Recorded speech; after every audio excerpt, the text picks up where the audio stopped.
right, all right, all right. Bright and early, snap diddly. Let's get ready. I got my coffee brewing. Good morning, good morning.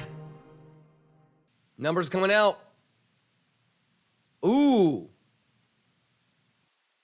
Ooh, here we go. Snap diddly post shiddly. 39.25 I think could potentially be resistance. 39.25-ish. So, woo, let's go. Snap dizzle. Snap dizzle. Hey, don't forget phase 1, phase 2, phase 3. Let's see if it gets above 39.25. 39.25. We're looking at 39.25. That's the big gamma. Woo!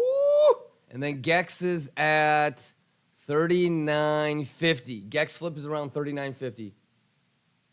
We're above 39.25. The last gamma that could hold it, 39.50. Let's get nasty. Did my Discord post help? Did my Discord post help? Did you guys see my Discord post from last night?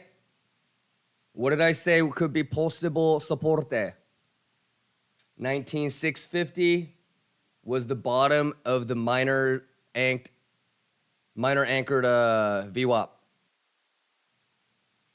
Yes, and in terms of my execution, even though I shared what I shared, what did I say yesterday? Most likely, I'm not going to get into a position before, right? Because I want to know what the gap fill is going to do, right? So in about 8 minutes, 7 minutes and change or whatever, the markets are going to open. S&P is at 39.18. ES right now is at 39.48. It's going to have a big gap. So I rather see if the gap actually gets filled or not, because I think that's going to be the first indication of if it's actually even remotely bullish or if it's significantly still bearish. And we just can't, so we have all of this lined up, right? This is the battle plan for today. This is the expirations for today. Okay? So I rather see where the gap fill is. Does the gap get filled? And are there any sort of edges that get created at any of the levels that confluence with traditional markets as well? That's it. Black Quant, can you explain how we got a DXY dropping and an S&P 500 dropping as well? Well, so the correlation isn't always going to be 1-to-1, and it's not so much about why or how Black Quant, because especially when you're talking about DXY, there could be so many geopolitical things going on. Another foreign currency could be doing really well, and that's what's pushing the DXY ratio down, right? There could be interest rate stuff going on. DXY has so many factors included, so I don't really like to try and figure out how or why it's doing it. I will just focus on what did it do in the previous times when it did that. Is this the first time in human history when DXY and S&P is dropping at the same time, Black Quant? No, right? We've seen that happen maybe, 2-3 times a month? So I don't really try to figure out how or why. The most important thing for me is what did it do last time? What kind of edge can I see? And how can I juice using this? Julian says, I'm short since 24. I hope we go down more soon. Today and the weekend probably has a higher statistical chance of a short squeeze, Julian. Yeah, but I want to get into a short before CPI, PPIs. Robert says, why do you want to be in a short before CPI, PPI? The end of the week options expirations for Friday next week is bearish, Robert. So I don't know if you read my Discord post. I kind of shared all this last night in there. Yeah, so the options expirations for S&P for next week, basically CPI, PPI is bearish. So the biggest gamma is at 38.50 right now. Yeah, so I'm going to just keep following the whales. Now, obviously, that can change, Robert. So if that changes, then I'll change my mind. But as of right now, like I was saying in the Discord, there was a big development of a big gamma at 38.50. Yeah, so I'm going to just do the thing that I always do, Robert. I'm going to just follow the whales. Nameless says, what a fake pump, disgusting. And so do you, well, I don't know if you heard it, but Nameless, do you understand why on days like today, when people ask me, hey, Kimba, what's your plan? And this is going to be the same plan on CPI and PPI. But last week, when we were kind of talking about the planning, I am using this moment, this day, in preparation for CPI and PPI. And We talk about a scam pump, the initial move being a scam. So if it scam pumps, then you might want to take that short. If it dumps first, you might want to take that long. But nameless, that being said, this happens almost, I don't want to say all the time, but like it's a meme-ish generalization. You can go back 3 months to a CPI, PPI, GDP, unemployment, whatever Fed number day it is, and you can go back and hear me say on every single one, going back almost 3 months, I don't know if it's bullish or bearish, but I'm going to just play the fake debate move. And I think the initial move is false. So, same thing for next week. Do I think CPI or PPI is bullish or bearish? I have no fucking clue. Nor am I even interested in trying to predict the future. But I do think that the initial move is going to be fake. So if it scam pumps, I'll probably short it. If it scam dumps, I'll probably long it. And then from there, you're going to try to figure out and identify levels, right? So if it scam dumps, where is the level where I'm anticipating it goes to and the level that I want to long from? Or if it scam pumps, where's the resistance and what's the level that I would be interested in actually shorting? Now, once it gets there, I'm not going to just blindly take it. Now I know we're at the interesting level. Can I get an edge? Is there confluence with S&P? Is there a bearish RSI div? Is there a CVD div? What time frame would be good enough for that edge? How many confluences do I want to wait for? Right? And based off of all of that and what you've seen in the past, that is going to pretty much tell you, do I want to get in right now? Am I going to wait for the conference? All that shit. And then also for next week's options expirations, you've got this. So this is 317, 3850 is really big right now. Yeah, so we'll check this again on Monday. We'll check this again on Tuesday. All righty.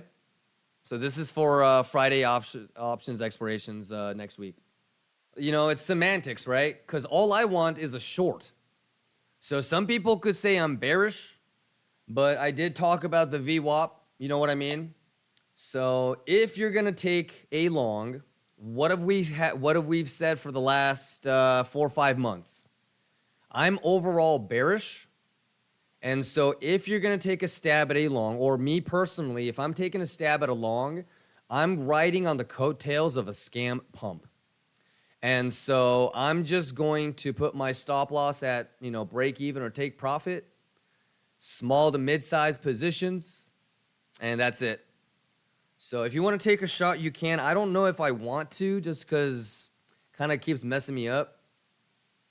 Yeah, you know what would be really dope? So if you look on the Discord post, so if you remember yesterday, people were like, "Why aren't you taking the 5-minute bull div?" Blah blah blah. 5-minute bull divs are only existing to be broken, right? And the minimum time frame that I would even consider a bull div is the 15-minute, right? So here's your 15-minute right now. So since this is the pivot point, that means that this and this is the range that I'm going to be anticipating for this guy to hold if this is going to come back. So if I was going to long, brother, since I missed, this is what I would have preferred to take, right? Something like that. And then, so you've got a couple of, like, if you want to do it, you've got a Kimba box here. And the 15 might hold. But you know what my favorite is on the weekend, right? My favorite is the 1 hour. Right? So you know what I would love on the 1 hour, bro? You know what I'm saying? All the Lions know, all the OG veterans know what I'm talking about. The conversion. So we've talked to yesterday, all the 5-minute bull divs. I didn't take it. People are like, why don't you want to take the 5-minute bull div? We don't do 5-minute bull divs. The smallest time frame div that I'm willing to take is a 15. 1 hour is what I would like, especially on a weekend. So if I was going to take a long, right, I rather see all this shit, and if it looks good, I'll be ready to take that. You know, I'm not really trying to rush into do any of this, you know. So if we can get that, then I'll take it. And even on and that we might not even get that. You know, it might still be the 15 and you might have the Kimba box right there. It might try to sweep that. I would love to sweep this. I think it'd be really funny over the weekend to make a lower low sweep. Oh shit, we're gonna dump, Bitch, gotcha. Yeah, so I think going into the weekend, you kind of have to make up your mind on if you think that like a scam pump or something could happen. The other thing too is S&P is making some really interesting things. You guys seeing this on the 1 hour S&P? This is a crazy bull div right here on the 1 hour S&P. So lots of interesting little things. Lots of bull divs. Erdal says, Souls around me says we will see a 4 hour div with a new dip at weekend. That would be awesome, Erdal. And guess what, Erdal? We prepped for it, right?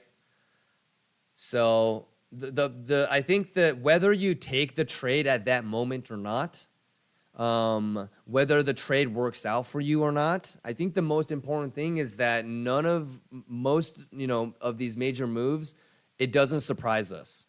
The thing that surprises us might be something like this, or like that move yesterday in terms of how quickly it gets to a level, but no real surprises. So that's possible, Erdal, and we even talked about like the 19K area corresponding with the 4 hour div.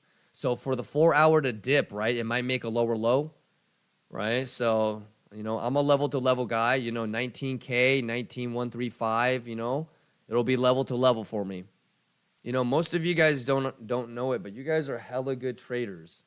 So it's just, I think sometimes, people need a little bit of encouragement, a little bit of boost of self-confidence, but make sure you rest up this weekend and reset emotionally, mentally, bias-wise. Let's try to get objective. And we got CPI and PPI Tuesday, Wednesday. So let's start off Monday, right? Good attitude, good mentality, no biases, data-based. We'll take a look at the GEX and the Gamma towards the end of the day. And the main priority will be to prep for Tuesday and Wednesday. So that also means most likely on Monday, it'll be a shorter stream. And I really want to start the stream early on Tuesday. I want at least 30, 40 minutes of just time to let the caffeine kick in or look at the Gamma and the GEXs, look at the order flow. We're going to be watching this shit, right? We're going to be watching this shit.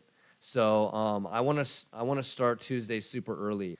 So I was hoping that we would get the bullish retest or something, while I was streaming. But you guys have a pretty good idea of what I'm doing. So if it comes back, awesome. Like I said, this could also be a little thing too. This thing right here, this swing high, swing low. Until it makes a higher high, this is the fib. Until it makes until it breaches this is the local range right here. So, this one more time, still possible. So this, it's going to have to hold the 15-minute, 1 hour bull divs. If those break, there is that 4 hour that we talked about. If it's a 15-minute bull div, then I would prefer that it does have confluence, at the golden pocket and or 1 minute, 3 minute, 5 minute CVD bull div. And not in that, if this just goes bank, that's okay too. I would prefer that because I want that short, right? And all of this is still a continuation off of the Discord post that I made. So make sure you check the Kimba's Den. If there's any crazy, the Gammas and the Gexes aren't going to change over the weekend, but there's any crazy option flow on Deribit or something going on, or if I get into a position, I'll post it in there. So, alrighty. All right. Saddest part of the day. See all of you guys, try to enjoy the weekend a little bit. Yeah, let's reset and get ready for CPI and PPI. Ooh wee, I can't wait. All right, you guys, longs or shorts, bullish or bearish, I don't care. I'm rooting for each and every one of you guys. Stay safe. It is the weekend. Enjoy your weekend. I shall regroup with you bright and early on Monday. All right. And I'll post stuff in the Discord if there's anything important. Stay safe, everybody. Have a great weekend. Peace. Listen up, you. Oh, it's the truth I speak. Kimbit is my name, trading is my game. Bitcoin is my focus, charge on my guide. Profit is my goal, so I never step aside. It is just mathematics, a few trading tactics. Fibonacci is my mate, golden ratio on my mind. You got to respect the trend, or you'll be left behind.